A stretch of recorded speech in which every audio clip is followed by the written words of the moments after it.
Hey everybody, I'm Connor, this is Doug, and welcome to Potty Cake, a podcast that examines the oftentimes disturbing etymological origins of some of our most well-known and beloved nursery rhymes. In this episode, we'll explain how the bubonic plague may have inspired Ring Around the Rosie, examine a theory that London Bridge is falling down is based on a Viking attack from Olaf II, and attempt to identify the mysterious Muffin Man. Who was this fella, and what was so darn special about his baked goods?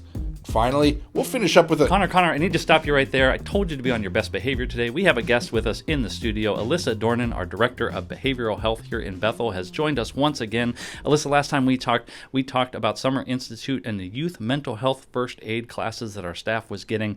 And we also talked about secondary traumatic stress. A lot of people call it compassion fatigue. And that's where the stresses that our kids are bringing into the classroom from their home lives kind of rubs off on the teachers because they're the ones dealing with that. And so they kind of take that home with them too. So again, thanks for joining us here today. And what is the latest in secondary traumatic stress? What are we doing for our staff here? Great questions, and thanks again for having me back, Doug. There's always lots of work to be done, and this is an ongoing emphasis that we just want to keep on the forefront for all of our staff. It's pretty exciting. You know, we've got more youth mental health first aid sessions that we'll be offering to all of our para-educators. So really excited because we know that our para-educator staff, they're right there with our kids and working alongside them every single day. And so in January and February, there'll be 4 different sessions that our instructional para-educators can attend to become youth mental health first aid certified. Additionally, we're working alongside our classified staff. So offering it to any of our classified staff, they'll have opportunities in December and then later on in the spring to take some adult mental health first aid classes. So we're really excited to be able to offer those for our staff this year. That's wonderful. You're also bringing trauma-informed classes to the schools, and I know that's student-focused, but there's some stuff in there for staff too, right? Absolutely. You know, when we talk about trauma-informed practices, a lot of the time we talk a lot about emotional regulation and how adults and kids, we co-regulate. That's how our brains are wired. So sometimes when our kids are escalated, we might find that we get a little escalated. And so our trauma-informed practices really help our staff understand what student escalation and that cycle looks like. And then we also use that as an opportunity to have them bring in that mindfulness and give them the opportunity to put some of those strategies in place that help them just regulate with the students and help them as they stay de-escalated, that our students can be de-escalated. So we're really proud to just kind of share that a lot of our buildings are putting this as an emphasis, and we've been at over a dozen schools since this past summer.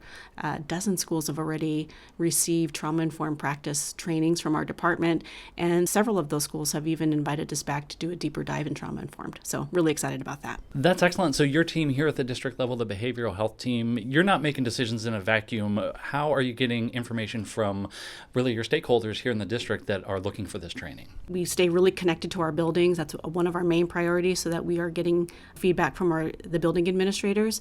But we also have a staff wellness committee that we've put together. We'll be meeting at least 3 times this year.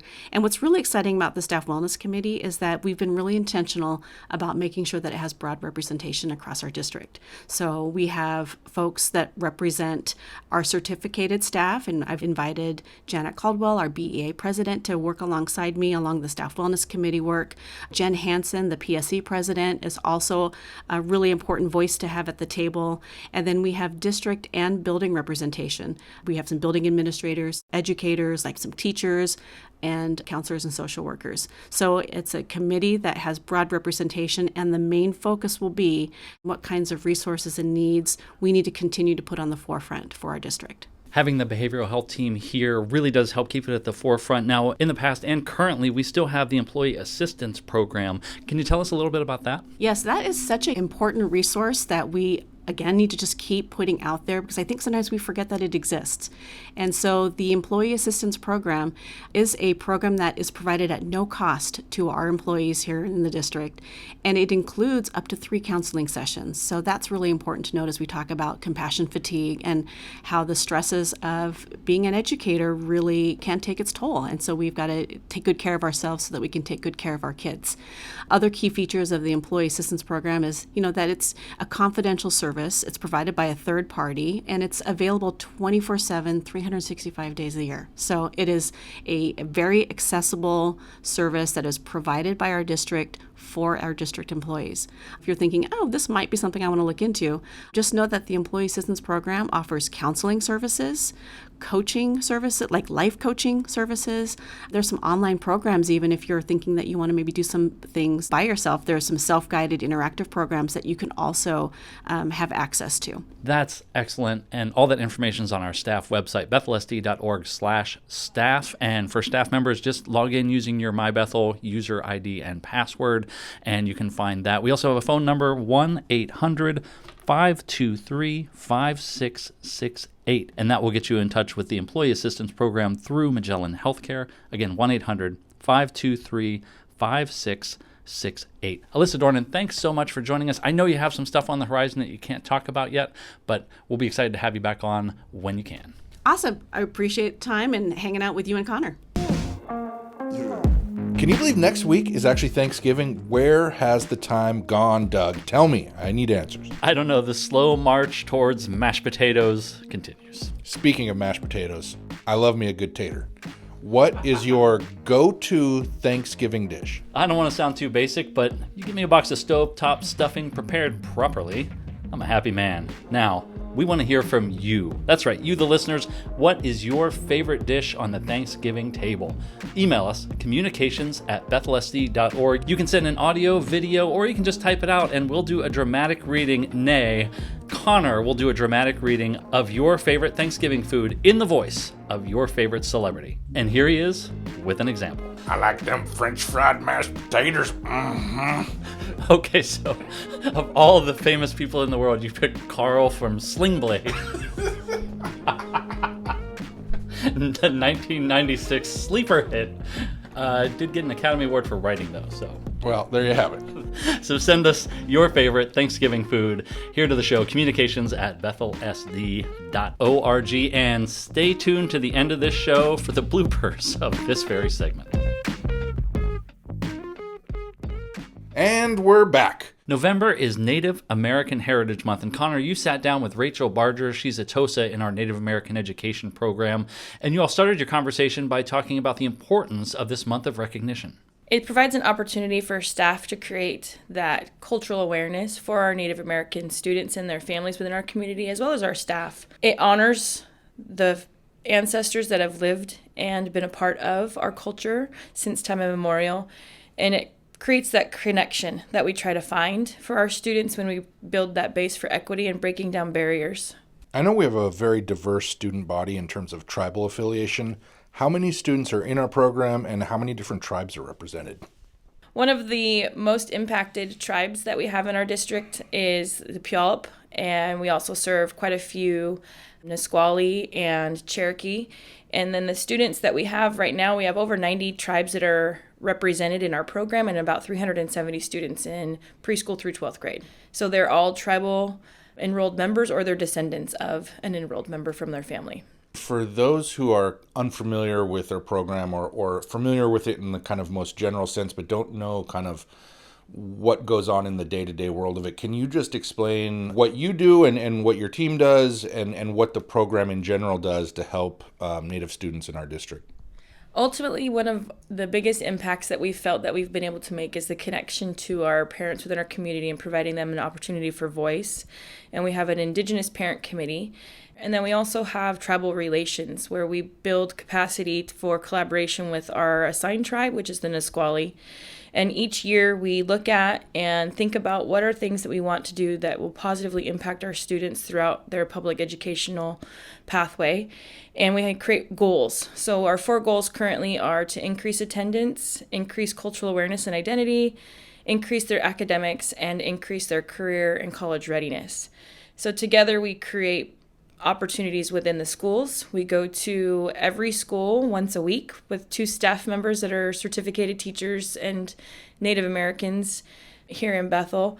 And then we also see our students for family gatherings or field trips and provide that special awareness to their cultural identity, but then also help create some PD offerings for our staff that can help to increase their ability to be able to teach trauma-informed instruction for students who maybe have an impact from historical trauma within their families. And you mentioned the goals that you and your team are kind of working towards. What are the biggest challenges that you're facing in accomplishing those goals? Probably finding enough time to make a critical impact. When we are serving the amount of students that we serve and the size of our district, and making sure we're providing enough time for each of those kids for those opportunities, and knowing that when you're only at an elementary for 45 minutes, did we do enough? And I think that we really work hard to find the opportunity to maximize our time with our students, and then building those relationships in buildings. And that's one of the biggest things we are focusing on this year, is how can we find more allies to support our kids. And let's talk a little bit about family gatherings. Can you, for someone who's never attended one or maybe seen one, can you explain first kind of what it is, and then why you feel like it's important culturally for members of our Native community to get together like that? The diversity amongst our Native students actually is very vast as well within our district, and we're not isolated in that. When you get to public education, there's a lot of kids who maybe haven't even lived on a reservation or grown up in a traditional way. So we try to find those opportunities to be able to give that back to them and teach them some of the traditional teachings and pathways from our ancestors. So that's what a family gathering would be. You might come in and see us doing an activity or making something, weaving or beading, cooking.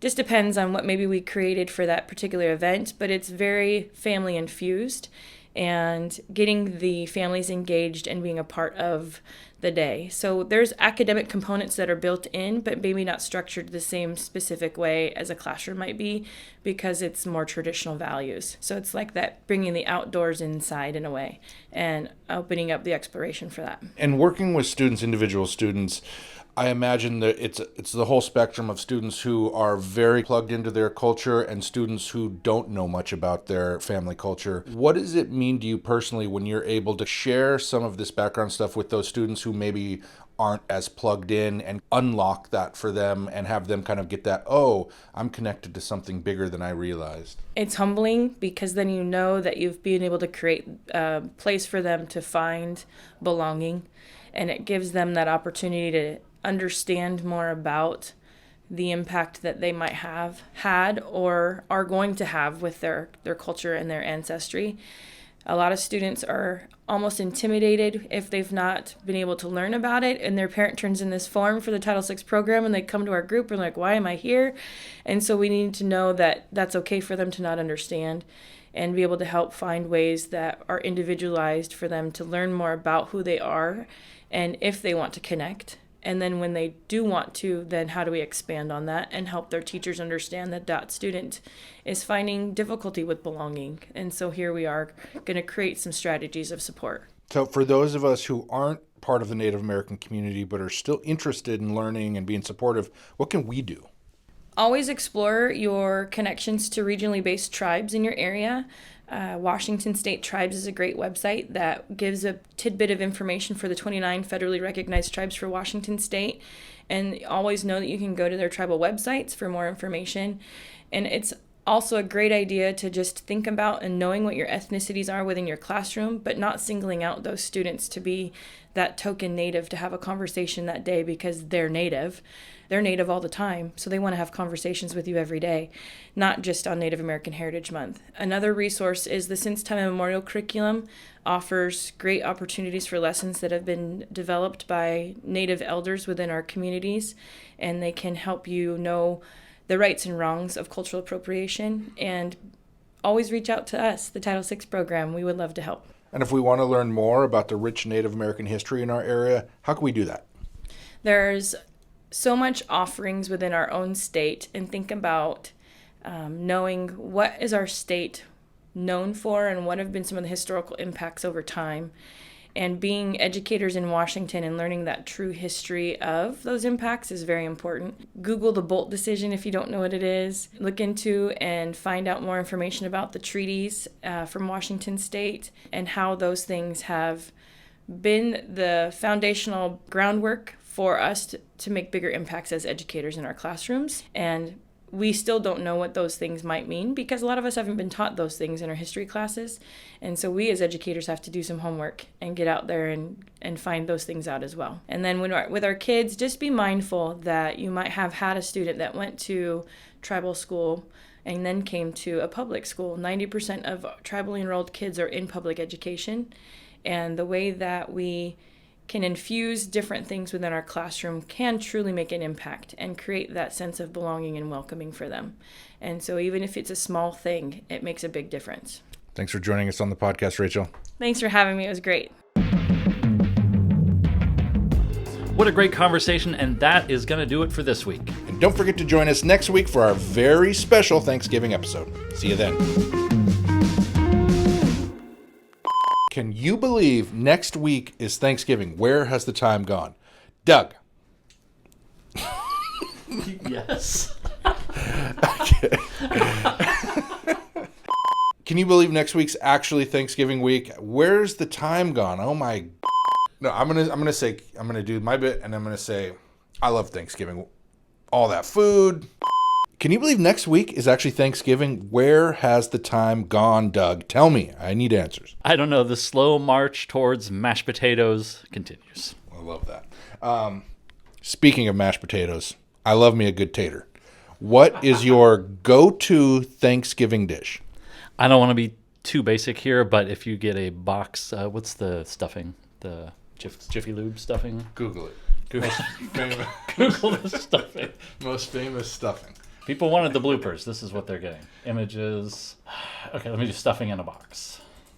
I don't know why I'm thinking Jiffy Lube. Stuffing in Does a Jiffy Lube make a stuffing? stovetop. Okay, Okay, there we go. We've been recording this. I don't even remember what.